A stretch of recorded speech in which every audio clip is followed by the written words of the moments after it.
is the inner sphere, thousands of planets colonized and ruled by powerful interstellar nations.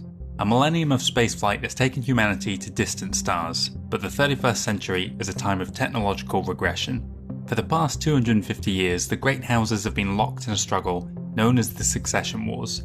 Long gone are the heady ideals of the Star League, and now mankind lives in the ruins of its former glory. But who are the major players and ruling noble houses of this future, and how did this state of affairs come to be?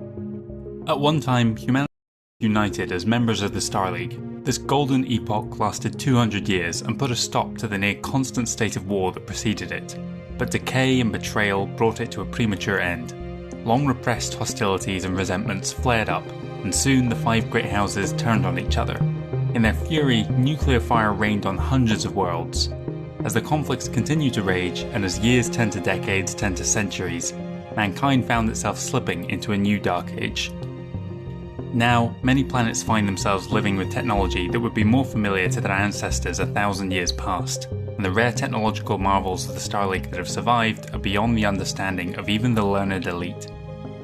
The inner sphere is dominated by the five successor states, so named for their obsession with re-establishing the old Star League under their own leadership, of course. Each state is ruled by a great house, dynasties stretching back centuries. Surrounding the inner sphere is the periphery, home to many more nations, both minor and major. To catalogue them all is a task that grows ever more difficult with each passing year. Who knows what distant outposts exist out there in the galaxy? Returning to more familiar worlds, to look at any of the nation states without first looking at our own world would be a crime. Terra exists at the heart of all things, as it always has. Belonging to no great house and untouched by the Succession Wars, Earth is under the watchful protection of Comstar. Born from the ashes of the Star League, Comstar fought to keep interstellar lines of communication open and distant stars connected. Otherwise preoccupied with waging war, the successor states left them to their own devices, all the while making use of their services. Before long, Comstar had established a virtual monopoly on communication, and the neutrality of both their own organisation and Earth was not to be threatened. Around them swelled a maelstrom of carnage, and there is perhaps no house more associated with destruction, more feared for its cruelty, more responsible for the ever-declining state of progress than House Kurita of the Draconis Combine. Ruled in 3025 by Coordinator Takashi Kurita on Luthien, the highly intelligent and utterly ruthless patriarch of the Kurita dynasty is head of what is perhaps the most military-minded of all the great nations. The Draconis Combine was born from conquest, and this fact has been a through line throughout its history, with House Kurita repeatedly declaring war on their neighbours during times of peace. At Takashi's side sits Subhash Indrahar, head of the ISF. This authoritarian intelligence network keeps close watch over all citizens of the Draconis Combine, from the lowly factory worker up to the five supremely powerful district warlords and even Takashi's son, Theodore Kurita. For the average person living in the Combine, there are few freedoms, their lives are in service to the warrior elite, and the state monitors all. Across the border, and also on the Corwood side from Terra, is the Lyran Commonwealth. At its head is Archon Katrina Steiner. From her seat on Tharkad, she oversees the most prosperous of all the successor states, a source of great pride to Lyrans everywhere, and a source of much contention to their Rimworld neighbours. Whereas the Draconis Combine was formed by and for aggression, the Commonwealth was formed for defence. When the Principality of Razelhag fell to the Combine, the writing was on the wall for other nearby nations. Unification brought them freedom, and for the citizens of the Lyran Commonwealth, they can enjoy those freedoms like few others in the Inner Sphere. For military matters though, the Lyrans have little to celebrate. A record of embarrassing defeats and blunders has characterised the history of the LCAF, and some foresee its collapse as inevitable. Doing their best to match the Lyrans, both in trade and in incompetence, is the Freeworld League, ruled from Atreus by the Marek. The oldest of the successor states, what was once a bastion of democracy, planetary representation, and individual freedoms, has become a nightmare of bureaucracy and mistrust. Janos Marek is the current ruling head of the noble house. Like the nation he rules, the Captain General is the oldest of the successor lords. The Freeworlds League is stuck in a state of paralysis, unable to move on from the crushing civil war that tore through the nation 10 years prior. Support for Janos Marek is at an all-time low, and the once loved and respected ruler cannot seem to shake the ghost of his traitorous dead brother Anton.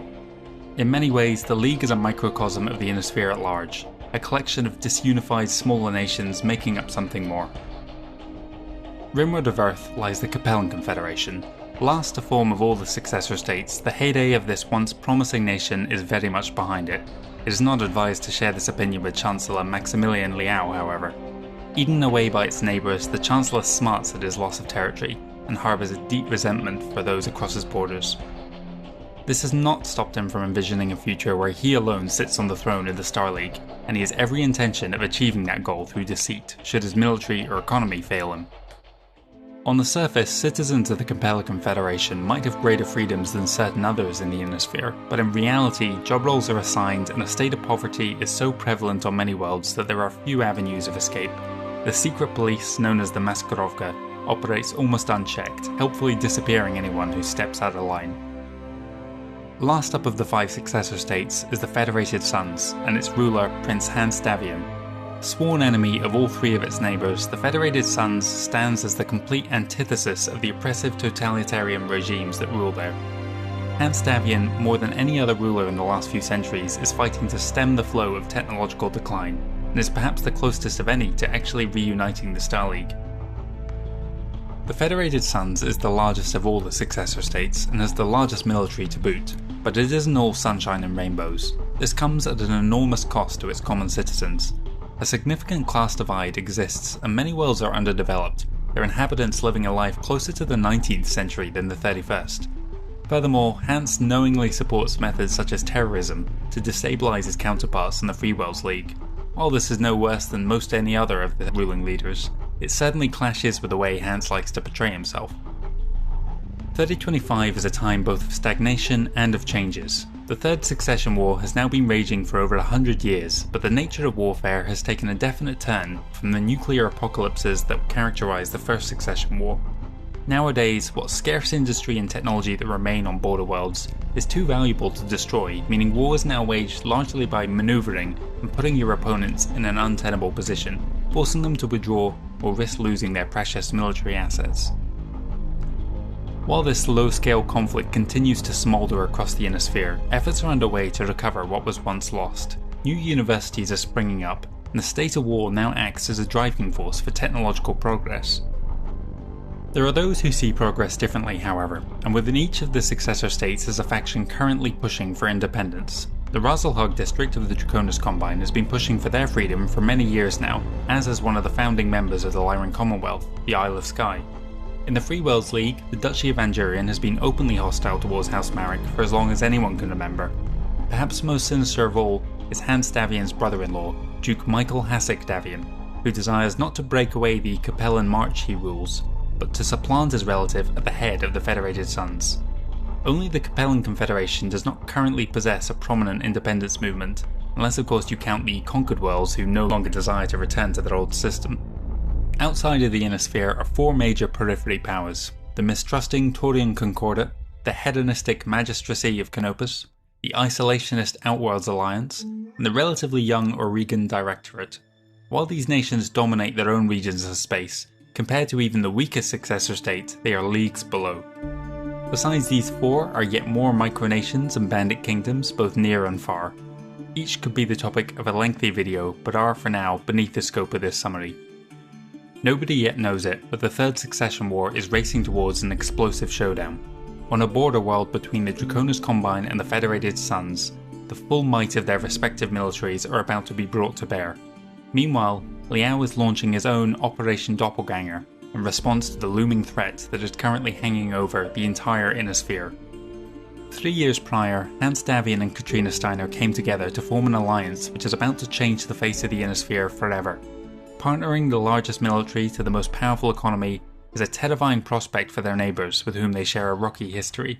In response, the remaining 3 nations have united in their own promising but extremely fragile alliance. The future hangs in the balance, and only time will tell if humanity will recover their former glory or be doomed to technological oblivion.